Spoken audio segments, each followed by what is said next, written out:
Olá, turma do segundo ano, tudo bem com vocês? Hoje eu vou fazer um vídeo aqui um pouco diferente para ver se a gente tem um melhor resultado aí no aprendizado de vocês. Vamos fazer o teste, né? Nós vamos estar falando hoje da frente A do módulo A08, no qual traz os poríferos e selenterados. Então, o que são os poríferos? Aqui eu fiz um resuminho bem esquemático, parecido aí com os mapas mentais que eu passo para vocês fazerem, que é até uma forma de estudo, né? Muito mais legal e muito mais fácil de assimilar. Então, os poríferos, pessoal, eles correspondem às esponjas, eles têm esse nome devido aos poros, né?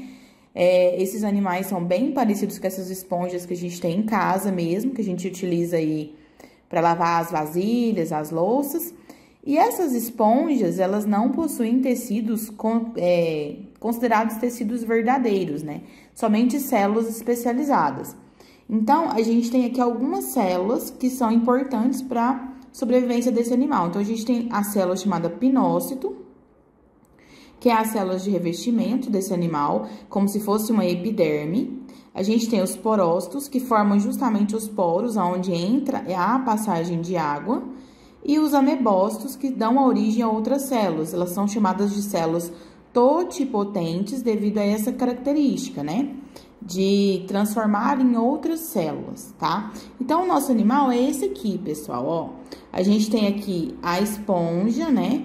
Geralmente, esses animais são sésseis, no qual ela é revestida pela espongina, que é são células de revestimento, né? Que formam essa ramificação desse animal. Aqui a gente tem o átrio, na verdade, o ósculo e o átrio. Então, como vocês podem ver aqui, essas aberturas, elas são chamadas de poros, onde a água entra por esses poros, são filtradas aqui dentro e saem pelo ósculo, tá? Na parte superficial, né, do lado de fora desse animal, a gente tem também as espículas silicosas, que são células especializadas na proteção, e as espículas calcárias, né? Então, as silicoses formadas por sílicas, calcárias formadas por calcário, tá bom? E do lado de dentro desse animal todo, na parte de dentro do átrio, a gente tem aqui os coanócitos, que são as células no qual tem flagelos, que servem para filtrar a água, tá? Que entra pelos poros, para absorver todos os nutrientes aqui, e liberar também as excretas desse animal, tá? Então, a respiração desses animais é através do quê? De fusão, ou seja, de célula a célula. Então, é passado o oxigênio de célula a célula, aonde ocorre a respiração desse animal. Esse oxigênio proveniente de onde? Da água, tá? Esses animais, eles podem ser tanto de ambientes salgados, né, de água marinha, tanto também como água doce. E a excreção deles, eles excretam o quê? Amônia, tá? Excretam por onde? Pelo ósculo, onde sai essa água juntamente com essa amônia. E a digestão é feita por o coanócito, que eu já expliquei para vocês aqui. Reprodução. Existe a reprodução tanto sexuada quanto reprodução assexuada. A assexuada, a forma mais comum delas é regeneração. Então, a gente tem a forma de reprodução assexuada por brotamento, no qual essas células desses animais se modificam, formando brotos, né? E aí, consequentemente, um novo porífero, uma nova esponja. Regeneração, onde essas células aumentam de tamanho, se regeneram, depois elas desprendem desse porífero, formando um porífero jovem. Ou a gemulação, que é comum em animais de água doce, tá? E essa gemulação forma uma gêmula, né?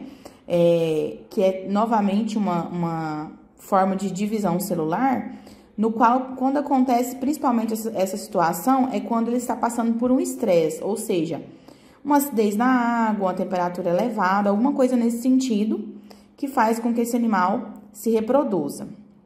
E a forma sexuada. Esses animais, eles geralmente são hermafroditas, ou seja, no mesmo animal a gente tem os dois sexos, né?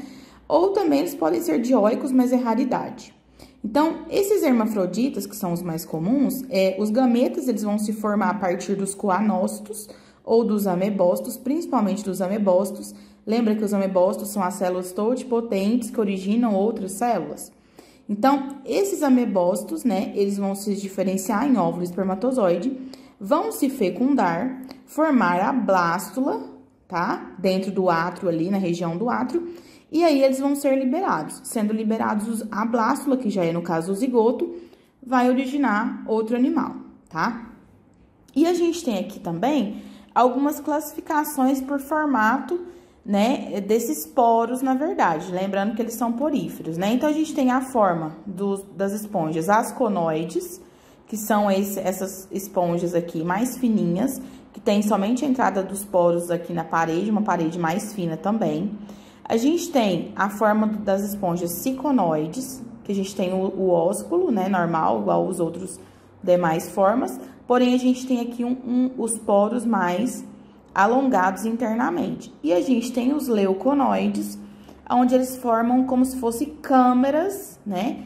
Onde há a passagem e a troca aqui de água, nutrientes e também do oxigênio, tá? Pessoal, então a parte dos poríferos é basicamente esse, e eu vou agora gravar a parte dos coelenterados.